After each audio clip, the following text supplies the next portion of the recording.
Bismillahirrahmanirrahim. Assalamualaikum warahmatullahi wabarakatuh. Bismillahirrahmanirrahim. Wassalatu wassalamu ala asyrofil anbiya'i wal mursalin wa ala alihi wa sahbihi ajma'in, amma ba'd. Ingkang kula hormati jamaah waqiahan ngaos kitab buka Syabatul Ulum.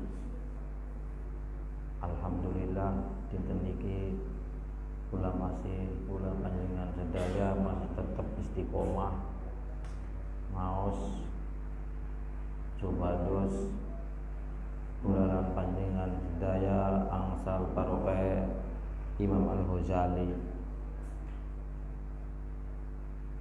Sederenge ngaos mangga baca Fatihah khususnya kangge muassis Nahdlatul Ulama Mbah Hasyim Wahab Bakhulil Madura, para ulama NU Indramayu, para ulama Singaraja Singajaya, Mbah Banawi, Mbah Samaun, Mbah Syakir Wadgali, Mbah Muflih Yasudri, tiang sebae kulalan sampean sedaya, walikulli niyatin sholihah wa ila hadratin Nabi Mustafa Muhammadin sallallahu alaihi wasallam. Al-Fatihah. A'udzu billahi minasy syaithanir rajim. Bismillahirrahmanirrahim. Alhamdulillahi rabbil alamin. Ar-Rahmanir-Rahim. Maliki yaumiddin. Iyyaka na'budu wa iyyaka nasta'in. Ihdinas siratal mustaqim. Siratal ladzina an'amta 'alaihim ghairil maghdubi 'alaihim waladdallin. Waliwalidayya amin. A'udzu billahi minasy syaithanir rajim. Bismillahirrahmanirrahim. Idza waqa'atil waqi'ah laisa liwaqa'atiha kadhibah khafidatur rafi'ah. Idza rujjatil ardu rajja wa bussatil jibalu bassa fakanat haba'an munbatha wa kuntum azwajan thalatha fa ashabul maimanati ma ashabul maimanah wa ashabul mas'amati ma ashabul mas'amah was-sabiquna as-sabiqun ulaikal muqarrabun fi jannatin na'im. Thullatun minal awwalin wa qalilun minal akhirin ala sururin mawdunah muttaqiina 'alaiha mutaqabilin yatufu 'alaihim wildanun mukhalladun bi akwabin wa abariq wa ka'sin min ma'in la yusaddauna 'anha wa la yunzifun wa fakihatin mimma yatakhayyarun wa lahmi tayrin mimma yashtahun wa hurun 'ain ka'amthalil lu'lu'il maknun jazaa'an bima kanu ya'malun. La yasma'una fiha lagwan wa la ta'thima wa ashabul yamini ma ashabul yamin fi sidrin maghdud wa talhim mamdud wa dhillim mamdud wa ma'im maskub wa fakihatin katsirah la maqtu'atin wa la mamnu'ah wa furushin marfu'ah. Inna ansha'nahunna insya'a فجعلناهن أبكارا عربا أترابا لأصحاب اليمين ثلة من الأولين وثلة من الآخرين وأصحاب الشمال ما أصحاب الشمال في سموم وحميم وذل من يحموم لا بارد ولا كريم إنهم كانوا قبل ذلك مترفين وكانوا يصرون على الحنث العظيم وكانوا يقولون إذا متنا وكنا ترابا وعظاما أئنا لمبعوثون أو آباؤنا الأولون قل إن الأولين والآخرين لمجموعون إلى ميقات يوم معلوم ثم إنكم أيها الضالون المكذبون لآكلون من شجر من زقوم فمالئون منها البطون فشاربون عليه من الحميم فشاربون شرب الهيم هذا نزلهم يوم الدين نحن خلقناكم فلولا تصدقون أفرأيتم ما تمنون أأنتم تخلقونه أم نحن الخالقون نحن قدرنا بينكم الموت وما نحن بمسبوقين على أن نبدل أمثالكم وننشئكم فيما لا تعلمون ولقد علمتم النشأة الأولى فلولا تذكرون ما تحرثون أأنتم تزرعونه أم نحن الزارعون لو نشاء لجعلناه حطاما فظلتم تفكهون إنا لمغرمون بل نحن محرومون أفرأيتم الماء الذي تشربون أأنتم أنزلتموه من المزن أم نحن المنزلون لو نشاء جعلناه أجاجا فلولا تشكرون أفرأيتم النار التي تورون أأنتم أنشأتم شجرتها أم نحن المنشئون نحن جعلناها تذكرة ومتاعا للمقوين فسبح باسم ربك العظيم فلا أقسم بمواقع النجوم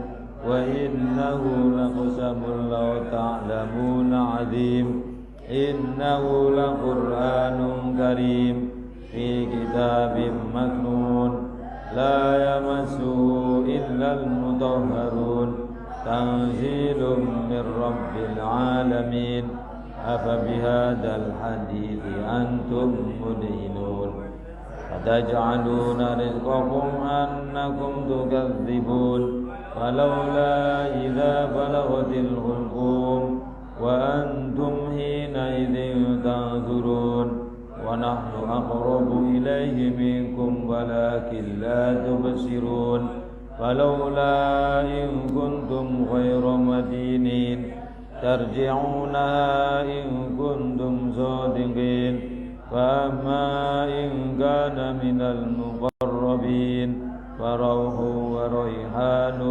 وجنة نعيم وأما إن كان من أصحاب اليمين فسلام لك من أصحاب اليمين وأما إن كان من المكذبين الضالين فنزل من حميم وتسلية جحيم إن هذا لهو حق اليقين فسبح باسم ربك العظيم صدق الله العظيم.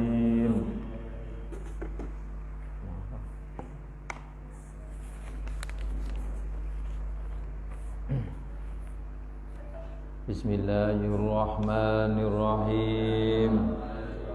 Allahumma rabba hadhihi suratil waqi'atis syarifah wa munzila hadhihi suratil munifah nas'aluka ya Allah bismikal fattahir razzaqil ghaniyil mughnil karim an taftaha lana abwaaba rahmatika wa fadlika wa rizqika wa an tarzuqna minan ni'mati tamamaha wa minal ismati dawamaha wa minal afiyati husulaha wa minad dunya khairaha wa minal ma'isati arghadaha wa minal arzaqi awsa'aha wa minal amwali ajzalaha wa abarakaha ulumi anfa'aha wa minal akhlaqi ahsanaha wa minal madhalibi nailaha wa minal akhirati na'imaha wa durniyana minal faqri wa tu'afiyana minad dayin wa durniyana minal faqri wa tu'afiyana minad dayin wa durniyana minal faqri wa tu'afiyana minad dayin wa tukrimana bil ijabati wal qabul ya arhamar rahimin ya arhamar rahimin ya arhamar rahimin irhamna wal mudhnibin wa sallallahu ala sayyidina Muhammadin wa ala alihi wa sahbihi wa sallam walhamdulillahi rabbil alamin.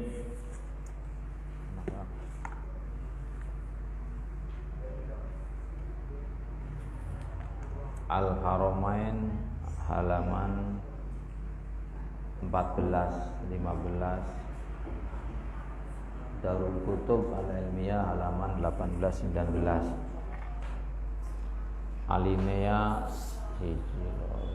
Alinea ketiga. Bismillahirrahmanirrahim. Qala ngendika sapa Yahya bin Mu'ad Ar-Razi rahimahullah muga-muga maringi rahmat hu ing Yahya sapa Allah taala Gusti Allah taala ngendikane napa jahid nemen-nemenana sira nafsaka ing awake sira bitaati kelawan taat war riyadati lan riyadhah latihan far riyadatu maka utawi sing aran riyadhah iku hajrul manami mutus atau megot turu wa qillatul kalami lan setitike ngomong wa hamlul adza lan nanggung pilara minal anami saking pira-pira manusa wal qillatu minat wal qillatu lan setidik minat tuami saking mangan fayatawalladu maka dadi metu min qillatil manami saking setitike turu apa soful irodati beninge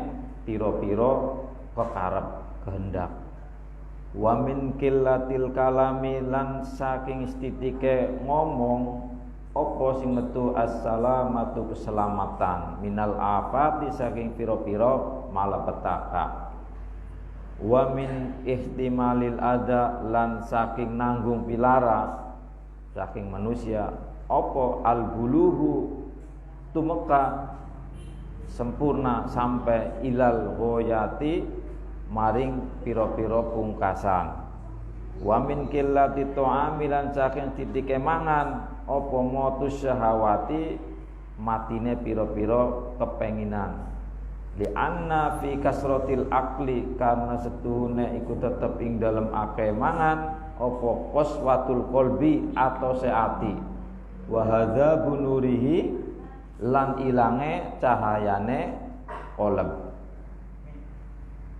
apa namanya nurul hikmati utawi cahayane hikmah iku alju'u luih wasab'u utawi wareg kenyang iku yab'udu ngaduhaken apa sab minallahi saking Allah taala.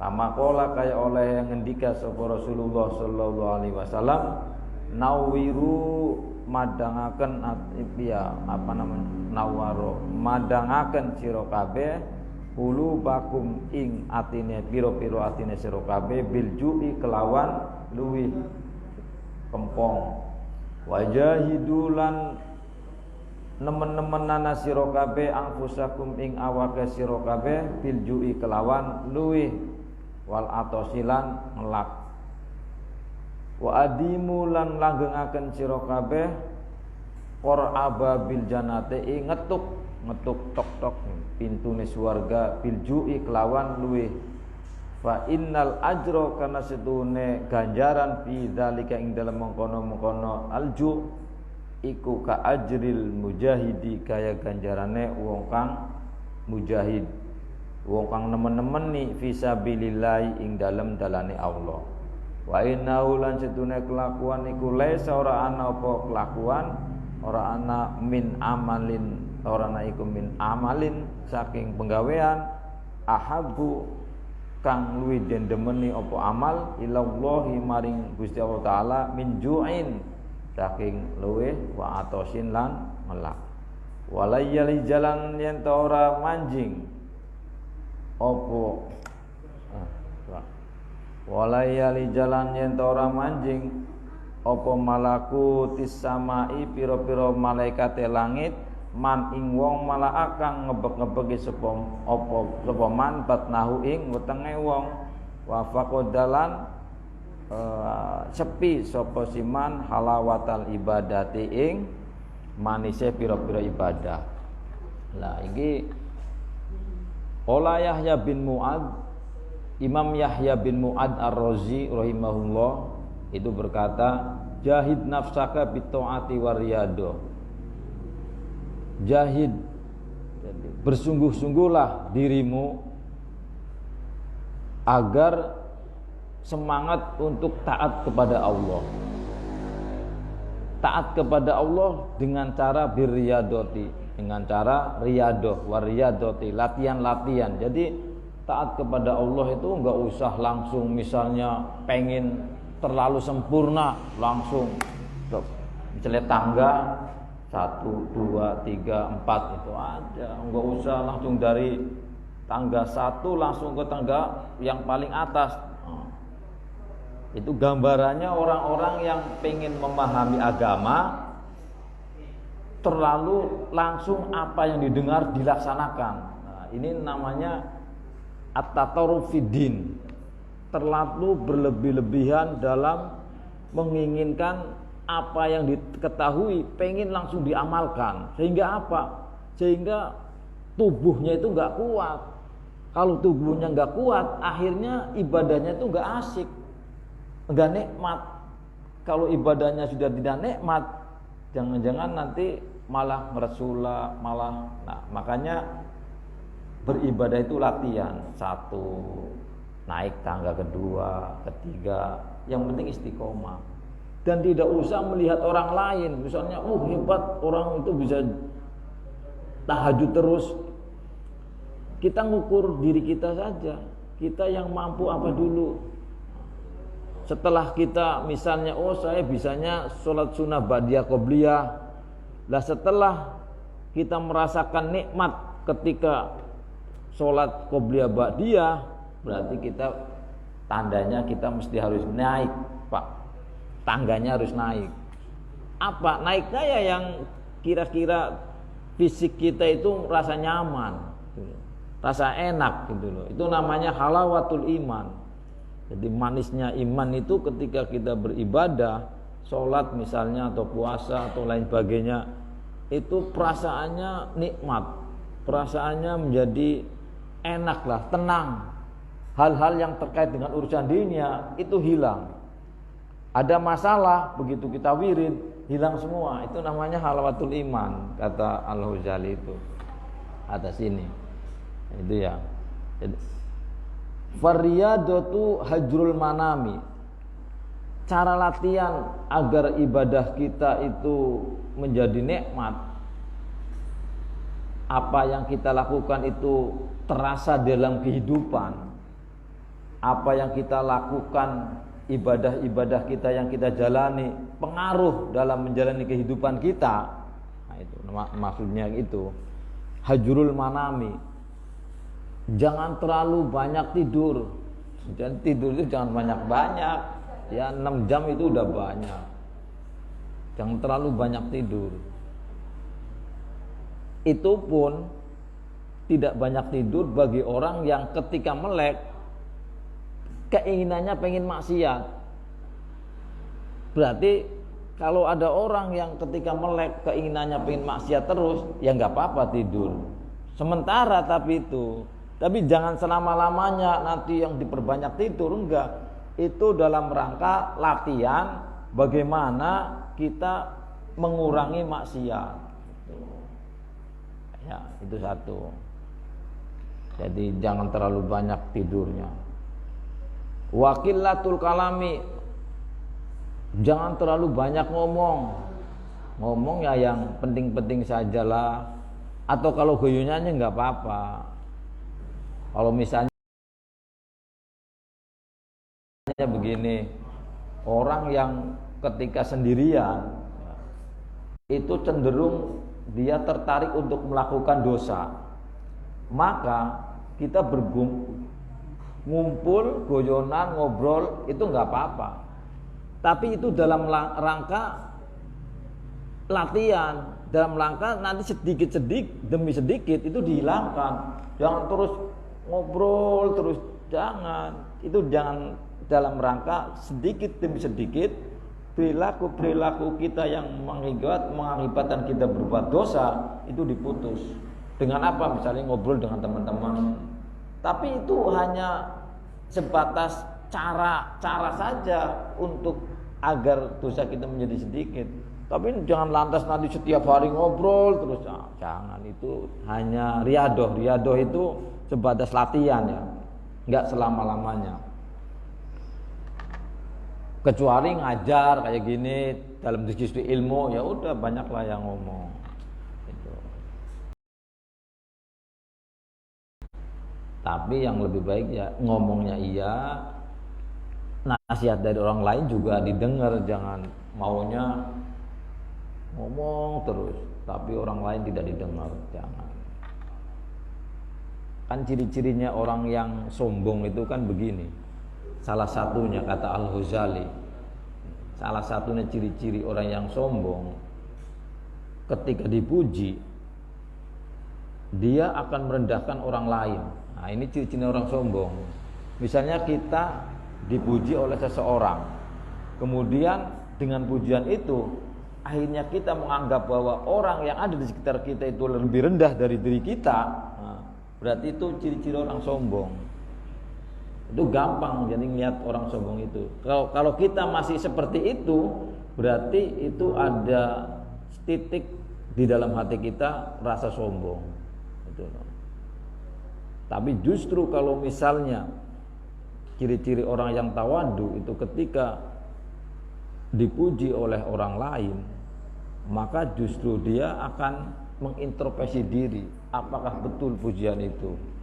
Dan kalau pujian itu betul ada pada dirinya, dia tidak merasa ujub, bangga diri, tidak. Tapi justru ia merasa bahwa apapun yang dikerjakannya ini karena memang dari Allah Subhanahu wa taala. Karena memang merupakan anugerah Allah. Tanpa anugerah Allah, manusia itu tidak akan bisa apa-apa. La haula wala quwata illa billah. Tidak ada apa-apanya. Makanya biasa-biasa saja. Sama orang yang berpangkatnya biasa saja, sama orang yang miskinnya jangan merendahkan, sama siapa saja kita bergaul biasa saja. Iya, karena apa? Karena kalau kita merasa kecil, nanti ketika berhadapan dengan pejabat atau orang yang dianggap besar, kita akan minder. Islam itu tidak ada istilah minder, tidak ada. Semuanya sama. Jadi semua manusia itu sama di mata Allah, kecuali orang yang lebih bertakwa kepadanya, itu baru yang lebih Bagus itu. Wa hamlul adza minal anami.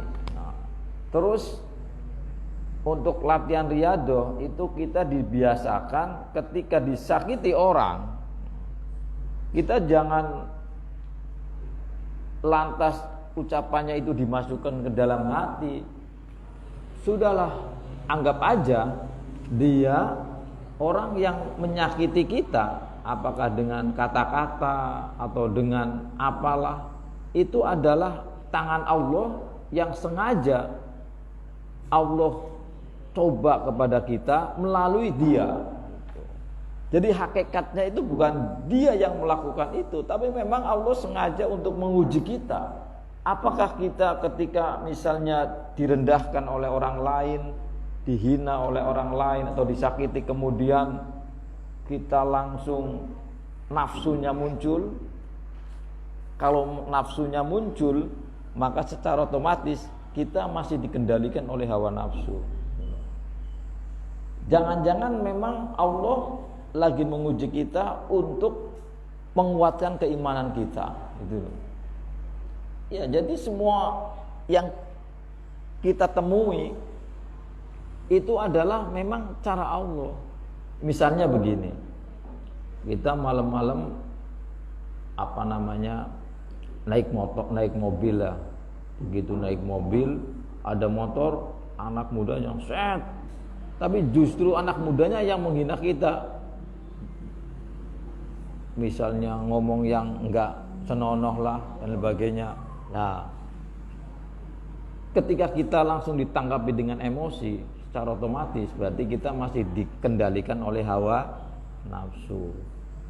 Jadi kita harus berprasangka bahwa ini adalah cara Allah untuk melatih kita agar bisa selalu mengendalikan hawa nafsu. Karena nafsu itu jangan berusaha kita hilangkan. Nafsu itu adalah anugerah dari Allah. Harus kita rawat. Karena tanpa hawa nafsu, manusia itu tidak akan ada peradaban. Kehidupan tidak akan maju. Jadi yang membuat kehidupan itu semakin maju, semakin teknologi semakin canggih, itu karena memang Allah memberikan kepada manusia itu adalah nafsu. Yang terpenting bagaimana kita bisa mengendalikan nafsu. Tidak usah dihilangkan. Kalau dihilangkan itu Allah juga enggak suka.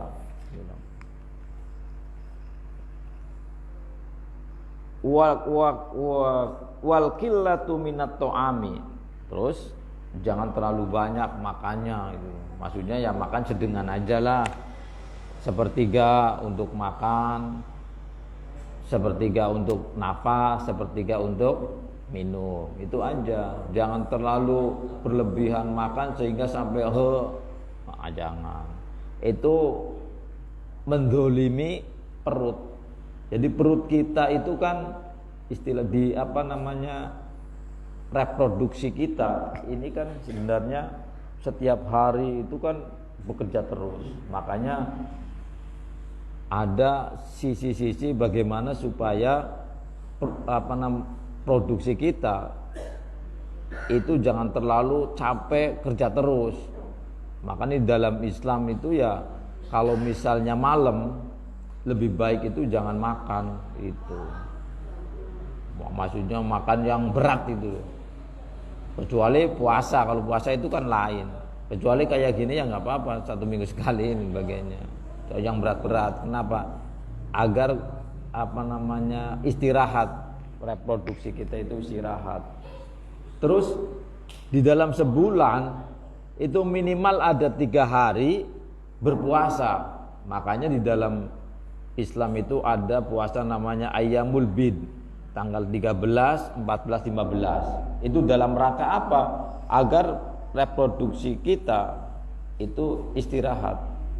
Ya, jadi tidak kayak ginjal kita nggak terlalu capek bekerja terus, ada istirahatnya. Itu jadi 3 hari. Makanya ada Ayyamul Bid, tanggal 13, 14, 15 begitu. Fayatawalladu min qillatil manami saful iradati.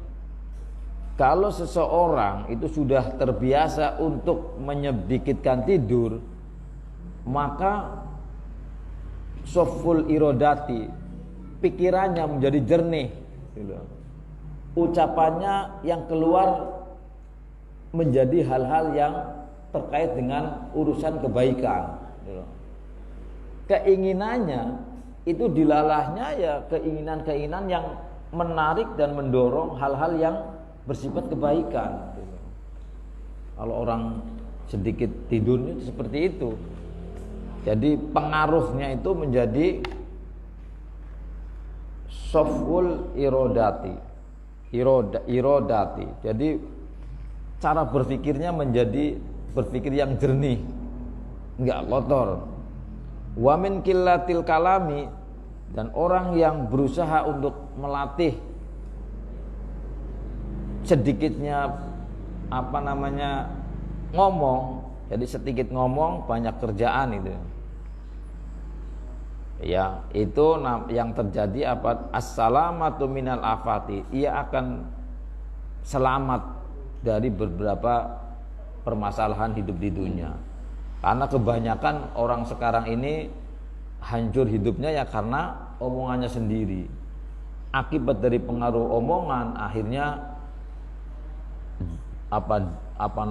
banyaklah orang-orang yang akibat dari ucapannya sendiri akhirnya dia dimakan oleh ucapannya sendiri.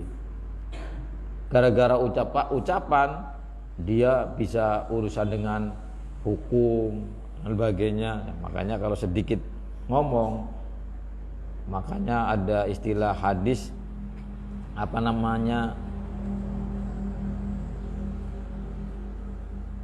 berdiamlah, ya, jangan terlalu banyak ngomong. Kul khairon aw liyasmut, itu hadis Nabi. Berkatalah hal yang bersifat kebaikan atau liyasmut, atau diam. Jadi diam itu ya dalam rangka agar jangan sampai mulut kita mengeluarkan hal-hal yang bersifat kejelekan. Karena hal-hal yang bersifat kejelekan ini nanti pengaruhnya itu pada diri kita, pada kehidupan kita. Wa hamlul adza minal ana wa min ihtimalil adza al bulughu ilal hoyati. Nah, ini nih.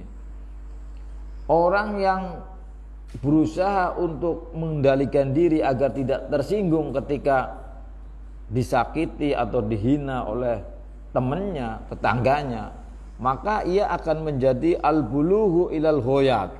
Al bulughu ilal hoyat itu maka dia akan menjadi orang yang selesai dengan dirinya, itu loh, paham enggak? Orang yang sudah terselesaikan dengan dirinya, orang yang sudah selesai dengan dirinya itu adalah orang yang apapun yang ada di luar dirinya itu tidak akan masuk karena dia sudah selesai dengan dirinya. Dihina ya biasa-biasa saja, dipuji ya biasa saja. Kayak Rasulullah itu udah terselesaikan dengan dirinya, sudah selesai gitu loh. Karena dirinya sudah selesai, jadi tidak ada permasalahan hidup di dunia ini. Ya hidup di dunia ini ya seperti ini. Ada ucapan dari luar masuk yang memuji ya biasa saja. Rasulullah kan seperti itu. Rasulullah dihina, orang gila, ahli sihir dan sebagainya, ya biasa saja, enggak ada pengaruhnya. Ini berarti orang yang sudah terselesaikan dengan dirinya. Ini kalau orang yang sudah selesai dengan dirinya, kemudian dia jadi pemimpin, ini pasti dia akan menjadi pemimpin yang adil. Kenapa? Karena ketika ada orang demo pun dengan bahasa-bahasa ungkapan yang menghina dirinya, dia aja biasa saja. Tidak ada pikiran, wah si A dicatat, nanti tinggal telepon aja ke pihak yang berwajib tangkap dia, nanti akhirnya seperti itu. Ini berarti belum terselesaikan dengan dirinya. Kalau memang sudah selesai dengan dirinya, misalnya seorang kiai atau seorang ustadz sudah selesai dengan dirinya, ketika misalnya ngaji kemudian ada yang salah ditegur, dia nggak akan malu, nggak akan tersinggung, enggak, karena itu adalah hal yang biasa itu loh. Manusia itu kan biasa salah itu. Kalau nggak pernah salah berarti bukan manusia. Yang namanya manusia itu pasti pernah salah. Iya. Apalagi kita, wong Rasulullah juga pernah salah. Maksudnya begini, ketika perang Khandaq itu, di dalam perang Khandaq, ya kan? Di perang Khandaq itu kan Rasulullah berpikiran yang lain. Kemudian Khalid bin Walid, ya Rasulullah, karena memang situasinya seperti ini, maka lebih baik kita harus membuat parit. Akhirnya apa? Ya udah, kata Rasulullah, kalau memang itu terbaik, bikinlah parit. Akhirnya bikin parit. Nah, itu dinamakan perang Khandaq. Jadi perang Khandaq ini adalah idenya Khalid bin Walid, bukan idenya Rasulullah. Akhirnya dengan cara dan strategi Khandaq ini bikin parit, Islam menang. Itu loh. Jadi tidak setiap karena hal-hal, karena itu kan terkait dengan urusan dunia kan. Kalau dengan urusan dunia, Rasulullah juga antum a'lamu bi umuri dunyakum. Perang juga kan urusan dunia. Kecuali kalau dalam masalah agama, yang paling paham Al-Quran dan hadis ya Rasulullah. Tidak ada yang paling paham lainnya. Ketika ada orang yang berbeda dengan Rasulullah dalam masalah agama, berarti itu keliru.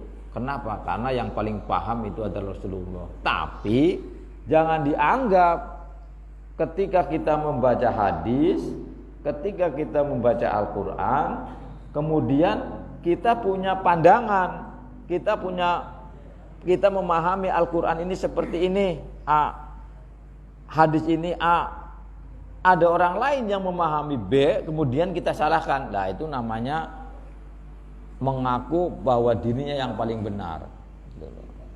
Al-Quran itu hakul yakin, benar adanya, karena memang itu adalah kalamullah. Hadis itu benar adanya dan mutlak kebenarannya. Dari Al-Quran dan hadis itu kebenarannya mutlak.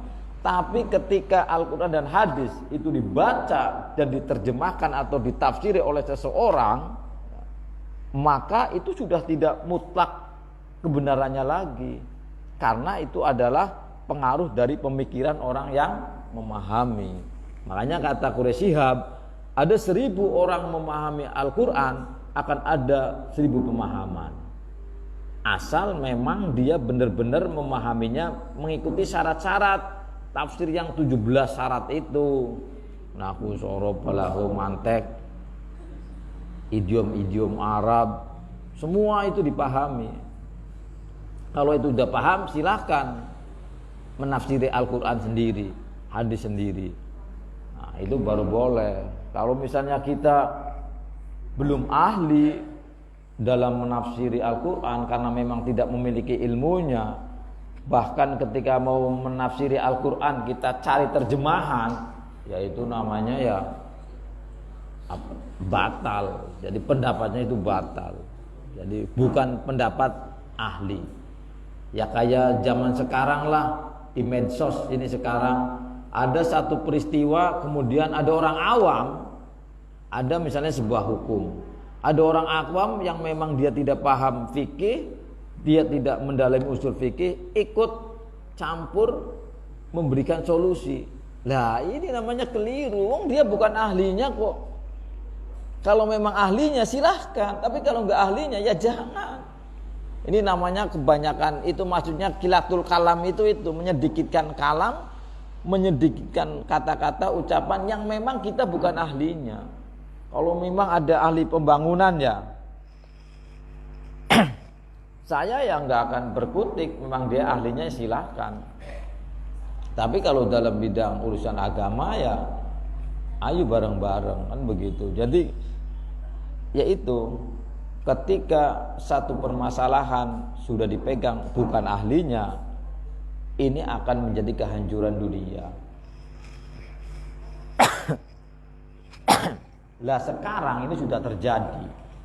Iya, di medsos itu siapa aja berpendapat, ya bukan ahlinya tuh nggak usah didengar itu loh. Pendapatnya itu batal. Iya.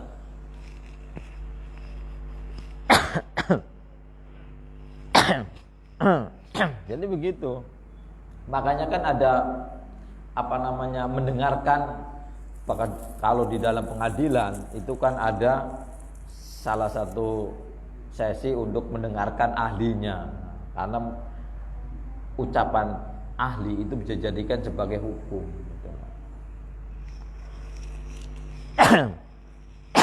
Makanya kayak para ulama pesantren salaf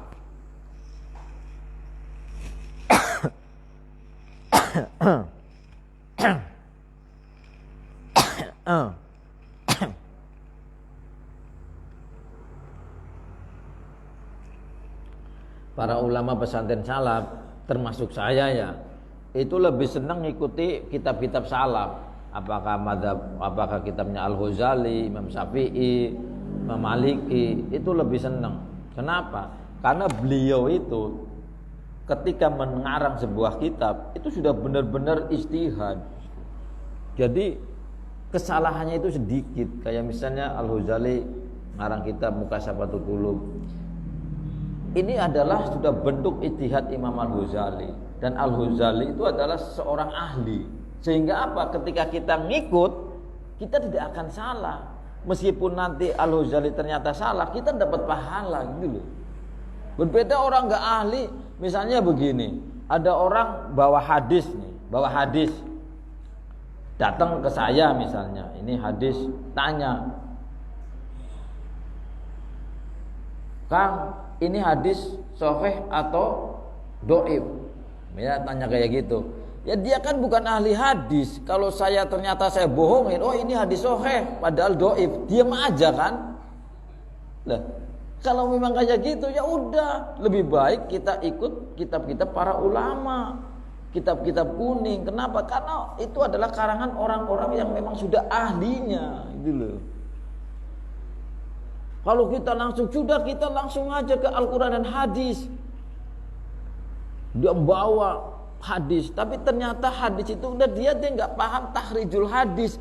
Itu kan ada ilmu yang akan bisa mengetahui bahwa hadis ini sahih, dhaif atau hasan atau mursal. Itu tahu dengan namanya ilmu takhrijul hadis. Loh, kalau nggak paham ilmu takhrijul hadis, oh ini hadis sahih, oh dia nggak paham kok. Nah itu ya, maksudnya gitu. Jadi enak langsung kita ikut kitab saja. Kayak di pondok lah, itu sudah kebenarannya itu sudah mendekati kebenaran. Karena yang ngarang itu adalah para ahli. Kayak misalnya beginilah, Quraisy Shihab menafsiri sebuah ayat.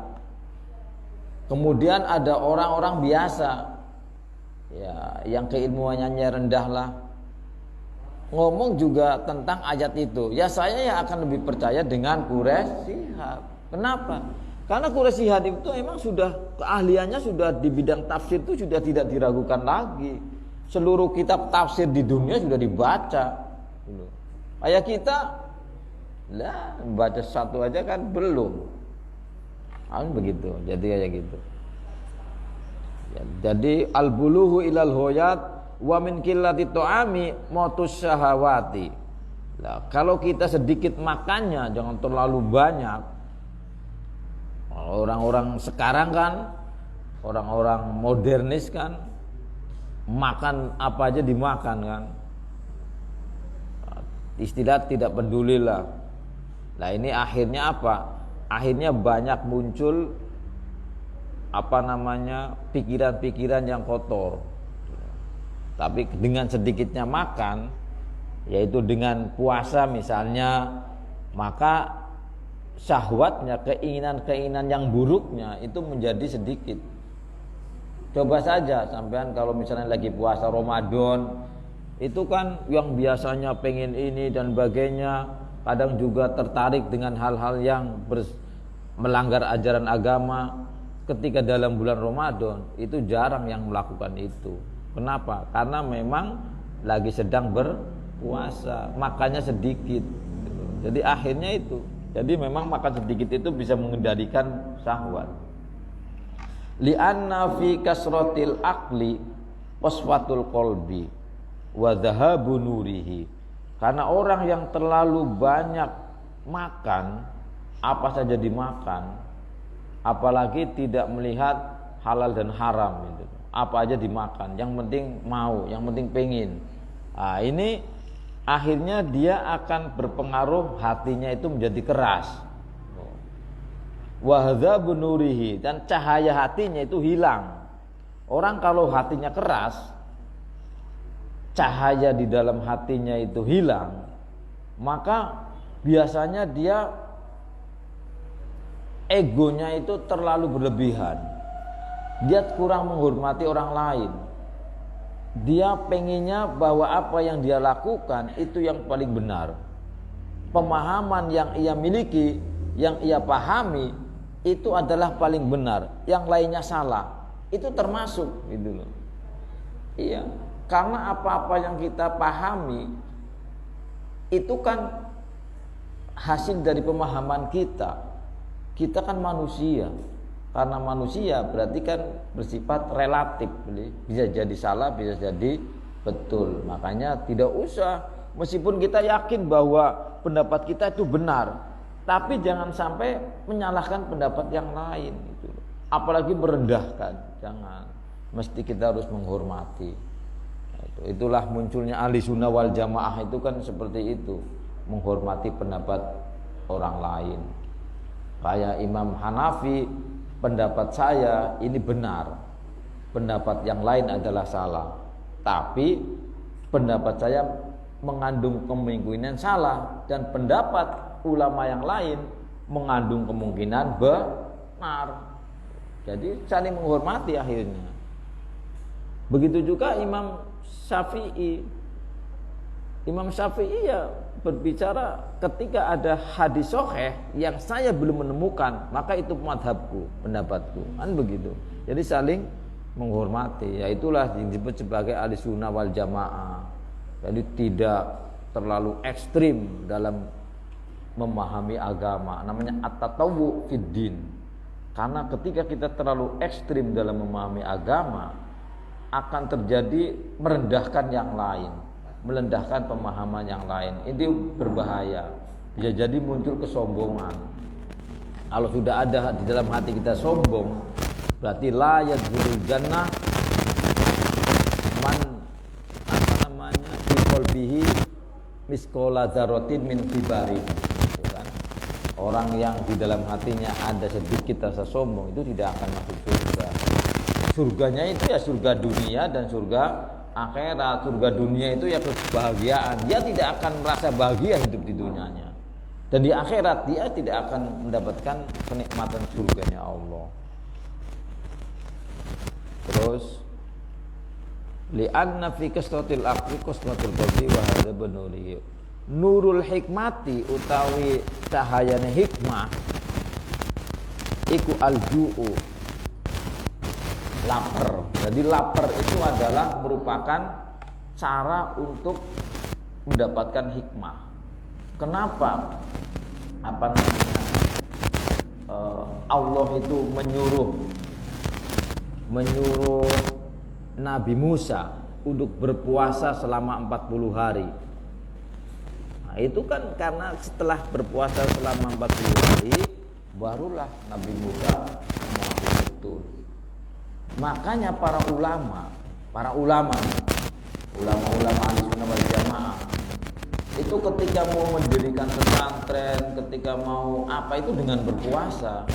Puasa itu adalah sebagai langkah agar kita mendapatkan hikmah. Hikmah itu bukan hikmah yang kita pahami ketika terjadi sesuatu yang kita sukai, kita ambillah hikmahnya, bukan itu. Tapi hikmah yang di dalam Al-Quran disebutkan wa may yu'til hikmata faqad utiya khairan katsira. Jadi hikmah yang memang ketika Allah sudah memberikan hikmah kepada seorang, maka dia telah mendapatkan kenikmatan yang begitu luar biasa.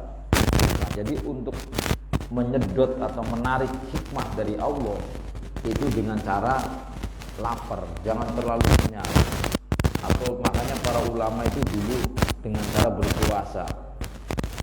Iya, kan seperti itu. Kayak Al-Ghazali juga dengan cara uzlah, dengan cara menyedikitkan ngomong, dengan cara jangan komentar.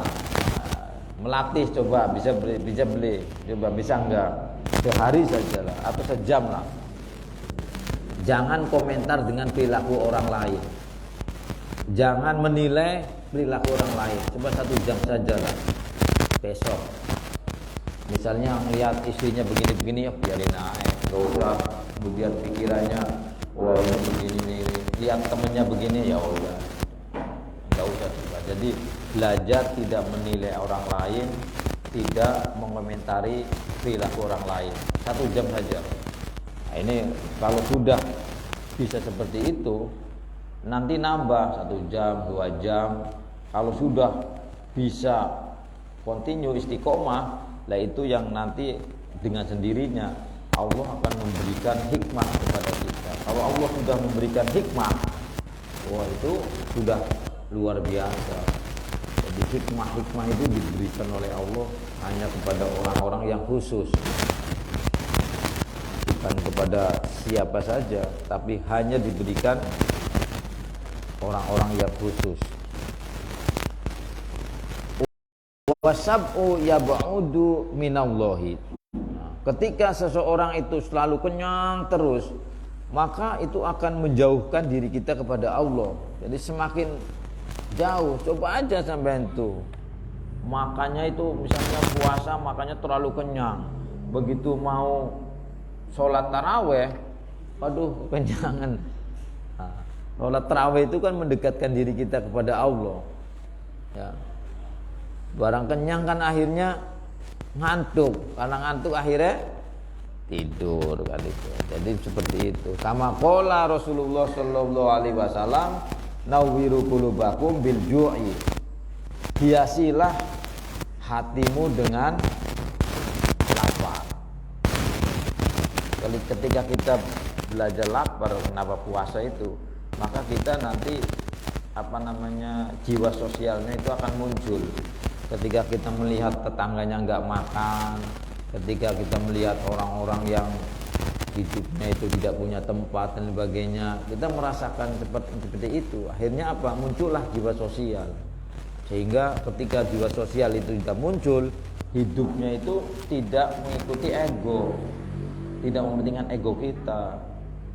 Karena sesungguhnya hidup ini yang paling utama itu adalah akhlak, dan akhlak itu adalah menghilangkan ego, menyedikitkan ego. Orang yang sudah biasa menyedikitkan ego, maka dia akan bisa melakukan apapun yang dia lakukan secara ikhlas. Ikhlas itu kan begini, orang itu disebut ikhlas ketika dia melakukan sesuatu dan ketika melakukannya dia tidak ada unsur kepentingan dirinya, hilangnya ego.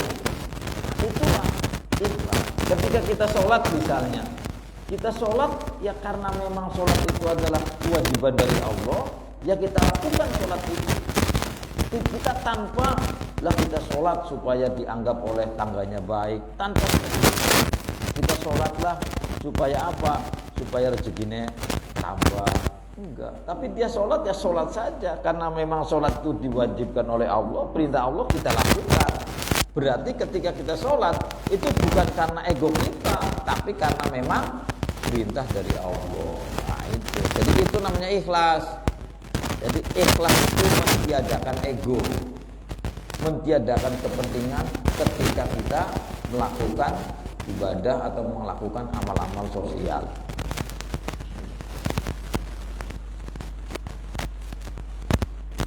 Wajahidu anfusakum bil ju'. Haruslah melatih wal atos. Kayak orang-orang dulu itu ya seperti itu.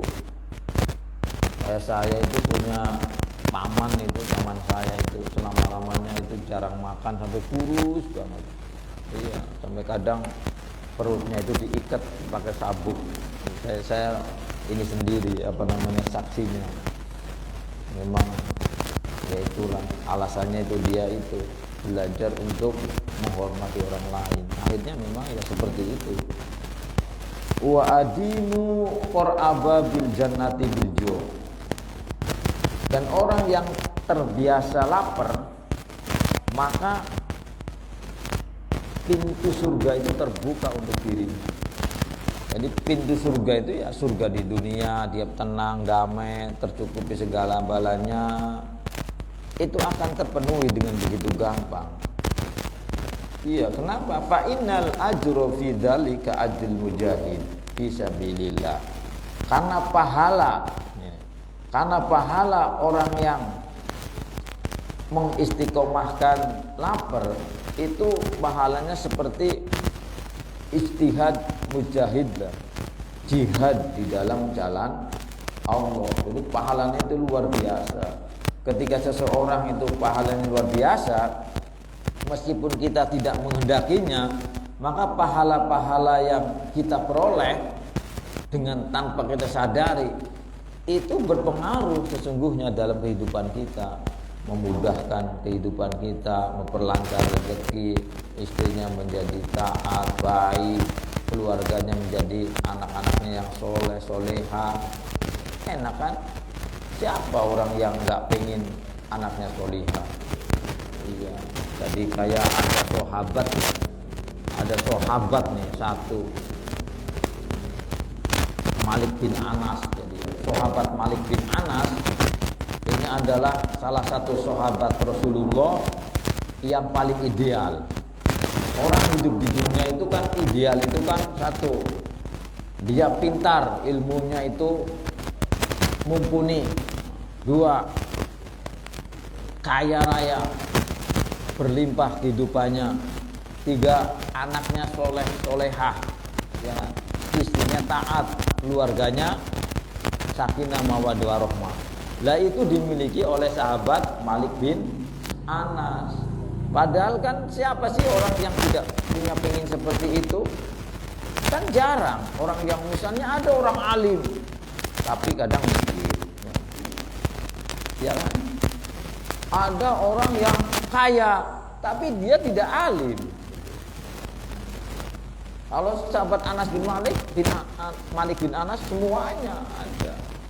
Kadang ulama tapi anaknya double. Ya kan ada. Kadang orang kaya ternyata kehidupannya tidak bahagia, tidak harmonis keluarganya. Ternyata apa? Setelah ditanya sahabat Anas, ya Anas, ya Malik bin Anas, kenapa Anda itu kok kehidupannya bisa sempurna seperti itu? Apakah karena melakukan tahajud, karena amaliyahnya itu banyak? Enggak, ternyata apa? Dia itu cuma jawabannya begini, saya itu bisa jadi seperti ini, yang kata orang disebut sebagai ideal, kekayaannya berlimpah, anak-anaknya soleh solihah, istrinya ya taat, keluarganya sakinah mawaddah warahmah, ilmunya ya mumpuni. Hadis-hadis banyak yang riwayatnya dari Malik bin Anas. Itu karena ketika ada satu majlis, di situ ada doa khatmil Quran, dia selalu ikut. Pokoknya setiap Rasulullah mengadakan doa khatmil Quran, dimanapun tempatnya, sahabat Malik bin Anas itu ada. Itu saja ternyata. Ya karena gini, ada hadis Rasulullah Shallallahu Alaihi Wasallam, man khotama Al-Quran, barang siapa yang menghatamkan Al-Quran, maka nazalal nazala situna malakin, maka Allah akan menurunkan 600 para malaikat. Berarti kan secara otomatis ketika di situ ada doa khatmil Quran, berarti kan malaikat-malaikat banyak. Ketika malaikat banyak, berarti di sekitar itu dipenuhi oleh energi positif. Ketika di satu tempat itu dikuasai oleh energi positif, maka itu akan berpengaruh seluruh orang yang ada di dalamnya. semuanya akan gampang. Itulah yang menjadi menyedot energi positif yang lain akhirnya masuk ke lingkungan ruang itu. Makanya kenapa energi yang positif yang luar biasa yang paling hebat itu adalah di Makkah Mukarramah. Di seluruh dunia itu tidak ada satu titik tanah yang energi positifnya melebihi Makkah Mukarramah. Kenapa? Karena Makkah Mukarramah itu kan tidak ada hari, tidak ada jam, tidak ada detik yang tidak pernah dibacakan lafaz Allah dan sholawat Nabi. Jadi energinya itu luar biasa itu loh. Jadi ya. Makanya saya ini sengaja saya bacakannya itu Waqiah. Jadi saya itu sengaja sebelum ngaji baca Waqiah supaya yang ikut ngaji itu menjadi orang kaya semua. Iya. Karena kaya itu penting. Contoh begini. Misalnya di Singajaya. Ya. Ini perputaran uangnya misalnya 500 juta. Yang 300 juta atau 400 juta itu diberikan orang-orang yang baik kayak sampean-sampean lah. Kan jelas nanti kan pergunaannya kan digunakannya untuk hal yang baik, ya kan? Masa si sampean dapat duit misalnya 20 juta terus untuk mabuk-mabukan, kan gak mungkin, ya kan? Coba kalau misalnya ternyata dikuasai oleh orang-orang yang jahat, orang-orang yang buruk, ya otomatis kan nanti duitnya bisa jadi, wah ini dapat duit banyak, ayo bareng-bareng dugem, lah kan begitu. Jadi dalam rangka bagaimana agar maksiat itu lebih sedikit, ayo kita bareng-bareng agar duit perputaran uang kita kuasai gitu loh. Jangan untuk mereka. Coba kalau untuk mereka yang banyak, nanti dia misalnya dapat uang 20 juta, karena udah biasa dugem, manggil teman-temannya, ayo kumpul di rumahku, diadakan pesta. Nah, kalau orang yang baik kayak sampai yang dapat, ayo kita ngaji, semuanya digratisin makan yang enak. Lah kan begitu. Jadi istilahnya yaitu. Jadi kenapa para ulama ini sampai mengarang doa setelah Waqiah? Itu tujuannya seperti itu, agar kekuatan kendali uang itu dikuasai oleh orang-orang yang baik. Semakin uang itu dikuasai oleh orang-orang yang baik, maka dunia akan semakin baik, maksiat semakin sedikit. Ya kayak di Indonesia kan duit nggak bisa dibanyakin. Misalnya di Indonesia hanya mencetak uang 7 triliun, ya 7 triliun aja. Kalau 7 triliun itu banyak yang menguasai orang-orang yang baik, maka kan secara otomatis digunakannya untuk hal-hal yang baik. Karena digunakan untuk hal yang baik, berarti hal-hal kebaikan banyak dilakukan di Indonesia, kan begitu. Coba kalau yang megang itu para ahli judi, duitnya banyak, dia malah enak kan. Nah, jadi itu maksudnya. Makanya ini kan doanya kan, ini doa Waqiah itu luar biasa. Cobalah di ini ya, diartiin ya, bantu paham lah. Sudah paham gak sih artinya ini?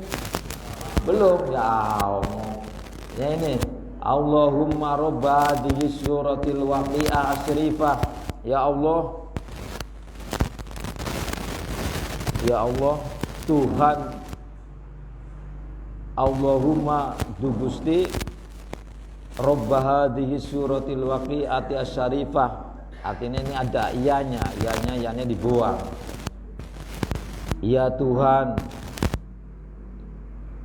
yang memiliki surat Waqiah yang mulia, wa munzila hadhihi suratil munifah, yang telah menurunkan surat yang sungguh tinggi. Al-munifah itu kan tinggi mulia. Nas'aluka ya Allah, kami mohon kepadamu, bismikal fattahi, dengan nama-Mu yang maha pembuka rezeki, Ar-Razzaqi, yang maha memberikan rezeki, Al-Huni, maha kaya, jadi Allah itu maha kaya, Al-Muhni, maha berlimpah, Al-Karim, maha mulia. Antaftahalana, bukakan ya Allah kepada kami abwaaba rahmatika wa fadlika wa rizq, yaitu beberapa pintu rahmatmu, pintu anugerahmu, dan pintu rezekimu. Nah, itu artinya seperti ini.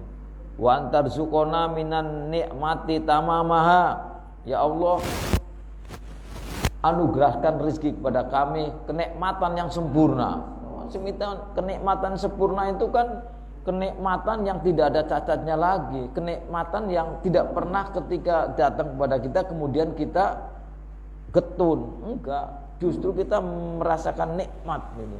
Wa minal ismati dawamaha, dan semoga Engkau memberikan perlindungan selamanya dalam hidupku. Itu kan hal yang ya, perlindungan dari malapetaka, bencana. Ya, wa minal afiyati husulaha, dan Engkau anugerahkan kesehatan yang selalu ada di dalam kehidupannya. Jadi hidupnya selalu sehat dan sehat. Wa minad dunya khairuha, dan Engkau anugerahkan kehidupan di dunia yang kita alami saat ini kehidupan yang terbaik dalam pandangan. Wa minal ma'isati arghadaha, ya Allah anugerahkan ma'isah. Ma'isah itu ya cara jalan rezekiku, dengan ma'isah yang arghadaha, yang lapang. Jadi jalan rezekinya itu lapang.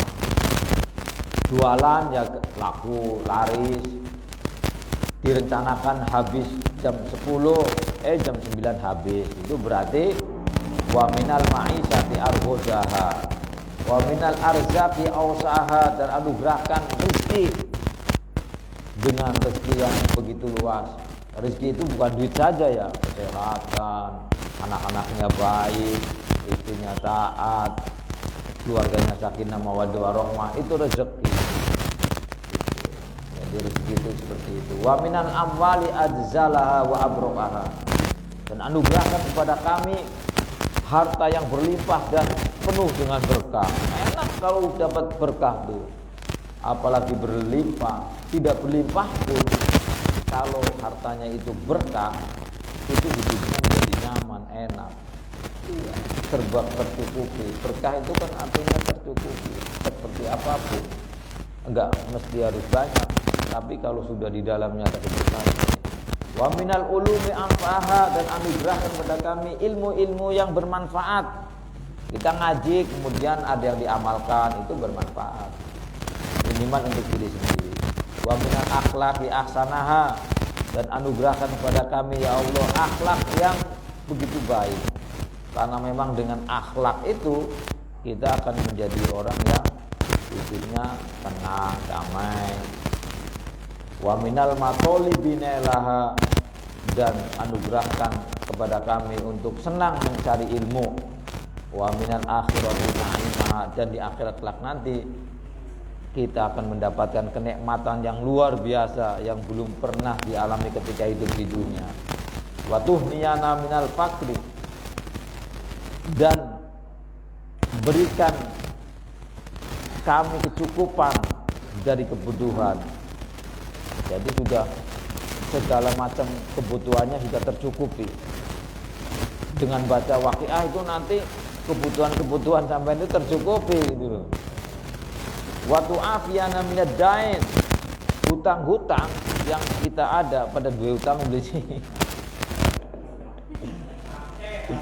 Wa tu'afiyana minad dain, hutang-hutang kita nanti dengan berkahnya Waqiah Allah bayarin semua. Ada kala bayarinnya begini, kita punya utang ke si A, ternyata si A ya udahlah sampai udah lunas saja, itu berarti dibayarin oleh Allah. Atau dilalahnya kita rencana mau bayar utang, ternyata tanpa disadari ada duitnya langsung bayar. Itu maksudnya waktu afiyana minad dain, Ini semoga kita tidak mempunyai utang. Utang-utang itu semuanya sudah terbayari. Kan enak. Utang yang hidup yang paling pusing itu gara-gara punya utang. Enggak ditagih saja itu sudah pusing. Apa paling ditagih dulu. Jadi beban. Jadi ini watuh niyana minal fakri watuh afiyana minad dain. 3 kali itu sengaja supaya kita hidupnya itu enggak punya hutang.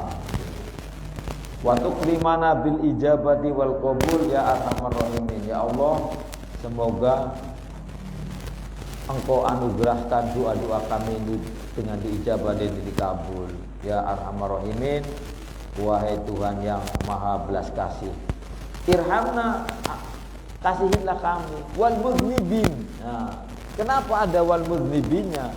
Wal mudnibin itu kan artinya kan orang-orang yang berdosa.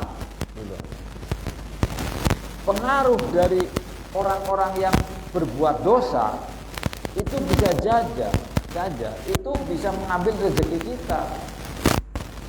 Ada orang yang berbuat dosa akhirnya nipu. Nah, makanya di sini ada wal mudnibin agar jangan sampai orang-orang yang berbuat dosa itu bisa menipu atau mengambil rezeki yang ada di dalam diri kita. Iya, nipu itu kan dosa. Dosa itu kan berarti mudnibin. Kemudian dia nipunya ke kita, oh berarti kan kita kena kan sama dia lagi supaya jangan terkena seperti itu. Ini doa ini seperti itu. Coba ulama itu keren banget benar. Irhamna wal mudnibin. Makanya dalam kalau bisa memahami ya seperti itu. Kalau enggak ya kenapa sih ada irhamna? Semoga engkau memberikan rahmat kepada kita wal mudnibin dan orang-orang yang berdosa. Tapi kalau tidak bisa memahami bahasa Arab ya akan paham seperti itu. Wassallallahu ala sayyidina Muhammadin wa alihi wasallam walhamdulillahil alamin. Tuh. Makanya ayo istiqomah, semangat baca waqiahnya, ngajinya, sedikit demi sedikit diamalkan. Insya Allah nanti pengaruh dari apa yang kita baca, kita menjadi orang-orang yang kaya batin dan kaya zahir. Secara finansial kita sudah tercukupi, secara batin kita sudah menjadi orang yang terselesaikan dengan dirinya, orang yang tidak menjadi bingung dalam hidupnya, orang yang bisa mengendalikan hawa nafsunya. Jadi baca Al-Waqiah itu seperti itu tujuannya. Dan nggak apa-apa kita pertama tujuan seperti itu nggak masalah. Nanti lama-lama tujuan itu akan hilang. Setelah tujuannya hilang, maka yang terjadi kita sudah menyatu dengan Al-Waqiah. Kalau kita sudah menyatu dengan Al-Waqiah, maka dengan sendirinya kehidupan kita terpenuhi segala-galanya, baik fisik maupun dohir. Apa? Dan memang cara ikhlas itu seperti itu. Jadi proses menuju ikhlas itu seperti itu. Iya, kayak misalnya kita nikah. Misalnya laki-laki perempuan nikah.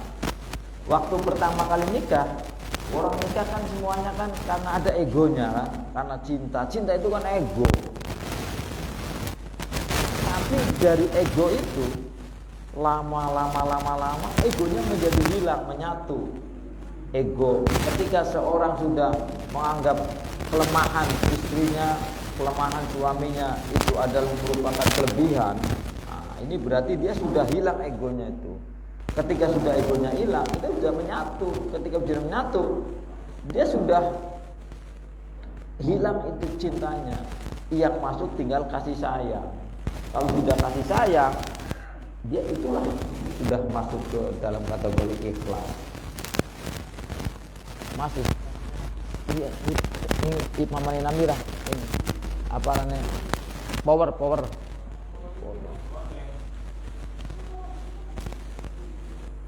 Jadi kayak gitu ya. Jadi pertama ya gitu aja. Nanti ikhlas itu lama dengan sendirinya itu ikhlas. Jadi nggak bisa langsung misalnya kita berusaha untuk langsung ikhlas. Itu enggak. Jadi proses untuk menuju ke keikhlasan itu ya seperti itu. Dan ini disetting oleh ulama. Ya misalnya ada orang yang orang ngaji kok tujuannya dunia, biarin aja. Dia nggak paham tujuannya ulama untuk bicara ini. Karena bagaimanapun ketika seseorang itu terpenuhi kehidupannya secara batin dan fisik finansial, maka ia akan menjadi tenang hidupnya. Iya. Coba saja orang yang misalnya untuk besok tidak ada makanan, sedangkan anaknya itu butuh makan. Itu kan malamnya dia pusing. Jangan-jangan dia karena pusing nggak bisa sholat malam. Kan seperti itu.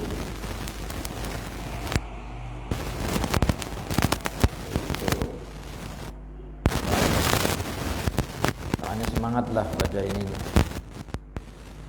Ya dalam rangka itu juga, kalau ya tadi itu, jadi dalam rangka merebut harta supaya hartanya untuk kebaikan.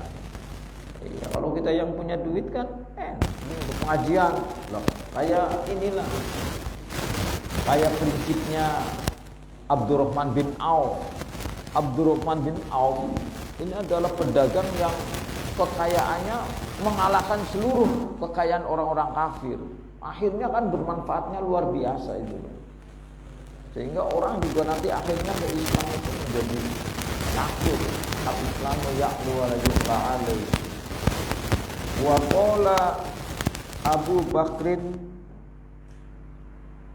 wa qala lan jika sebuah Abu Bakar As-Siddiq, masa bitu ora wareg ingsun, ora pernah wareg ingsun mundu aslam tu awit Islam ingsun. Jadi Abu Bakar Siddiq itu begitu udah masuk Islam nggak pernah kenyang. Jadi biasa saja. Jadi perutnya itu biasa, nggak terlalu kenyang, nggak terlalu lapar, ya biasalah. Jadi makan yang nggak terlalu sampai gitu. La ajidu yakdi nemu isun halawata ibadati robbi ing manise ibadah maring mengairani isun. Karena dengan tidak terlalu kenyang itu ibadahnya menjadi semakin nikmat, semakin jadi halawatul ibadah, kenikmatan ibadah itu menjadi ada gitu. Iya, kalau orang terlalu kenyang kan ibadahnya kan nggak jelas. Terlalu lapar ya ibadahnya ya lebih jelas gitu loh. Iya, lapar banget sampai bunyi kruyak-kruyuk. Jadi sholat juga nggak khusyuk dia itu. Makanya ada hadis ya, kalau misalnya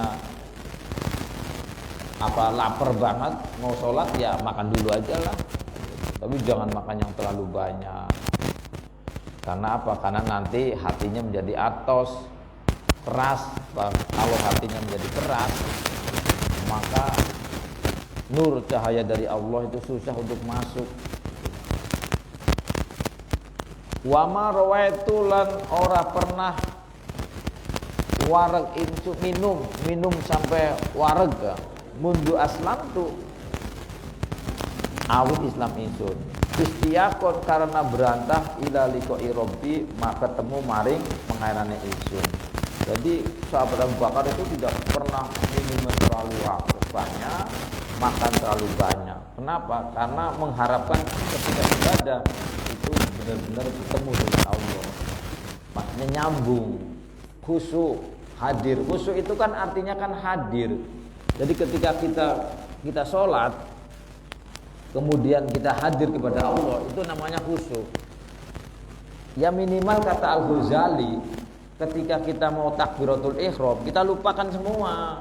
Begitu mau takbiratul ihram, Allahu Akbar, ingatnya Allah, Allahu Akbar. Setelah itu, ya udahlah, ingat apa baik terserah. Ya itu nggak apa-apa kata Al-Ghazali. Minimal ketika takbiratul ihram semuanya kita lupakan, hanya Allah. Jadi niatkan di dalam hati, pikirannya mengartikan Allahu Akbar, mulutnya Allahu Akbar, tangannya bergerak sehingga dengan seluruh anggota badannya ya, pikiran, hati, anggota badan, mulutnya mengucapkan serentak Allahu Akbar, khusyuk pada Allah. Beda kalau misalnya kayak para sahabat, itu kalau sholat tuh benar-benar khusyuk. Jadi kalau orang sholatnya khusyuk, ya, maka di dalam sholat itu tubuh fisik kita itu memproduksi namanya hormon melatonin. Hormon melatonin ini kalau banyak kita produksi, maka kekuatannya itu 200 kali lipat daripada obat bius. Karena kekuatannya 200 lipat daripada obat bius, maka ya pantas saja ketika sahabat Ali kena panah, kemudian oleh Rasulullah disuruh sholat, ya Ali, sholli rakaataini, sholatlah kamu 2 rakaat. Begitu Ali lagi sholat, Allahu Akbar, begitu salam, loh tadi mana ini? Jadi ketika Ali sholat, Rasulullah nyuruh sahabat cabut itu panah itu kan runcing, itu enggak terasa. Kenapa? Karena sahabat Ali itu sholatnya itu khusyuk. Ketika khusyuk berarti tubuh fisiknya itu memproduksi hormon melatonin yang kekuatannya 2 kali lipat daripada obat bius. Di bius saja kan enggak terasa gitu. Jadi aslinya tubuh kita itu bisa memproduksi kekuatan yang lebih dahsyat daripada obat bius. Kalau obat bius itu kan dari luar, ketika dimasukkan ke dalam diri kita, maka pasti ada efeknya. Tapi dengan sholat khusyuk, zikir khusyuk, tidak ada efek. Itu makanya ulama-ulama zaman dahulu itu umurnya itu panjang-panjang. Saya punya guru ya, umurnya 105 itu naik ke gunung biasa saja. 105 naik gunung nggak pakai toat, itu karena memang dikirnya seperti itu. Li'anna fi kasratil akli, karena setune iku tetep ing dalem akeh mangan qillatul ibadati, illatal ibadati titika ibadah. Li'annahu kana sunul kelakuan itu idza aksarun nalikane ngakehaken sapa al insanu manusia al akla ing mangan, takula maka abot apa badanuhu badane insan, wa kholabathu lan nglindih hu ing insan apa ainahu mata lorone insan, wa fatarot lan jadi lemah apa aqduhu piro-piro anggo badane insan. Jadi ketika manusia itu makannya banyak, maka badannya menjadi berat. Bukan hanya badannya, matanya menjadi ngantuk dan anggota badannya menjadi lemah. Fala yaji'u, maka orang bisa teka minu saing insan apa sayun wiji-wiji. Ya bagaimana dia akan ibadahnya semangat, fisiknya lemah, matanya ngantuk, badannya berat. Itu karena kalau banyaknya makan itu akhirnya seperti itu. Wah ini hadaran lamun teman-teman nih sapa insan ilang nauman angin ing turu paya kuno, maka ana sapa insan iku ikal jifati kaya jifah bangkai, kaya bangkai al mulqati kang den buang. Kaya wong mangka uripe kaya bangkai bayi. Jelas kadza fi minhajul abid an Luqmanul Hakim, saking Luqman al Hakim annau sedene kelakuan bukola ngendika sapa Luqman libnihi maring anake Luqman, la tukasir ajarnake akan sira annauma ing suturu wal aklalan mangan. Fa innaman maka sedune wong aksar kang ngakeaken sapa man min saking naum wal akal jaa maka teka sapa man yaumul kiamati ing dalem dina kiamat muflisan hale wong kang bangkrut minal a'mali saing pira-pira amal as-solihati kang bagus. Kaza timun yatil mufti ing dalam kitab Munyatul Mufti. Jadi kata Luqmanul Hakim, ketika seseorang itu memperbanyak makan dan minum, tidur dan makan, maka di hari kiamat nanti dia akan datang sebagai orang yang bangkrut. Kenapa? Bangkrut dari berbagai macam amal kebaikan. Ya itu tadi, karena dia nanti akan malas berbuat kebaikannya itu. Kadang juga gara-gara perut itu bisa membunuh temannya sendiri, menyakiti tangganya, itu gara-gara perut. Makanya dia akan tidak berbuat baik. Itu di dalam kitab Munyatul Mufti. Jadi kitab Munyatul Mufti itu kitab yang dikarang oleh Imam Syekh Yusuf bin Abi Sa'id Ahmad As-Sajastani.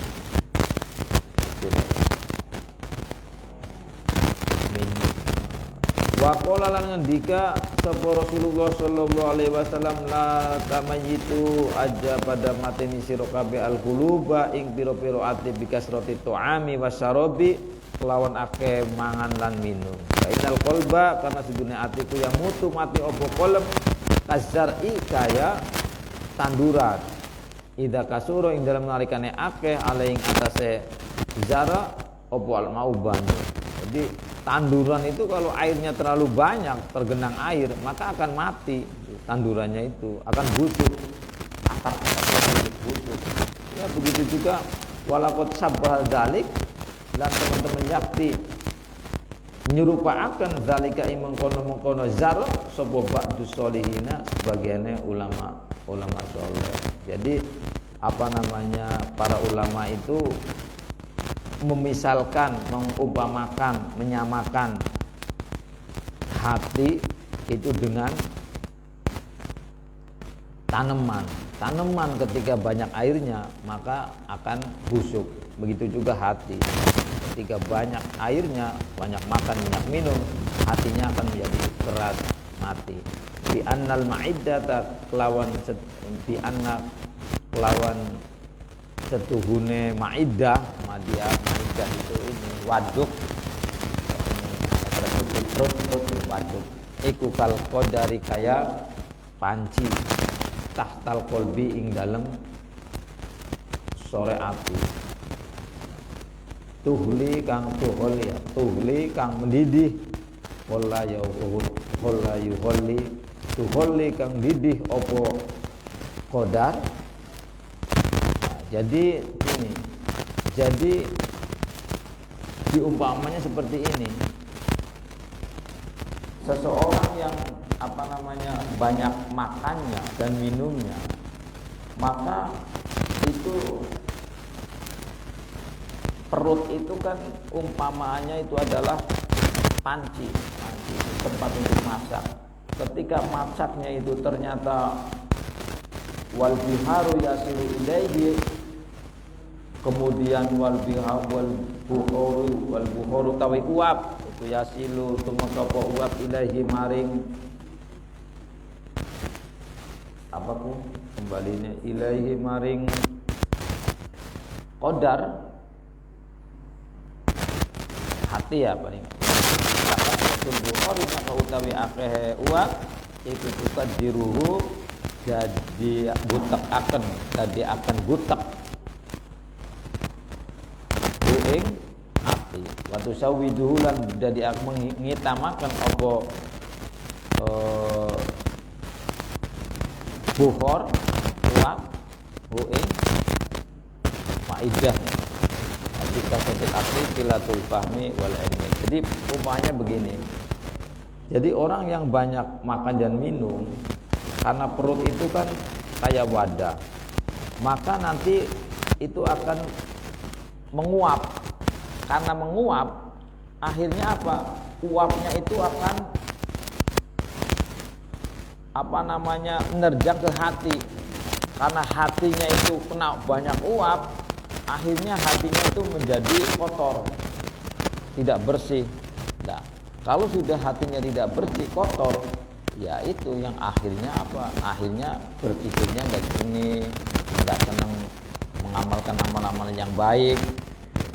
Makanya para ulama itu dulu kan banyak yang tirakat, uzlah dan sebagainya, itu aja. Wal ilmu fa innal batnata, karena setune perut ikut tadhibu ngilangaken adhabatun hibu ngilangaken apa batnah al fatonata ing kecerdasan. Karena perut sing begitu kenyang itu bisa menjadi orang enggak cerdas lagi. Udah ya, adalah cukup. Ya mudah-mudahan apa yang dijelaskan ya adalah yang diamalkan lah. Apalah salah satunya, minimal diriku lah yang bisa sedikit untuk bisa memahami. Mungkin itu aja. Nanti pertanyaan bisa setelah ditutup. Allahumma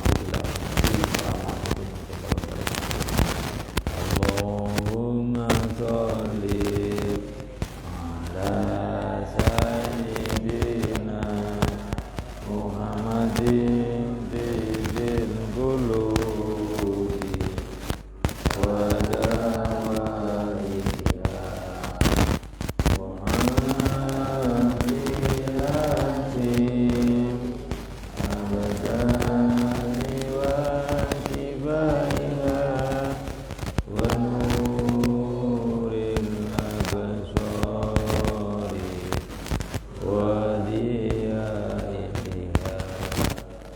wa qutil arwahi wa idaiha wa ala alihi washabihi wa sallim. Allahumma afiqillah murik. Assalamualaikum warahmatullahi wabarakatuh.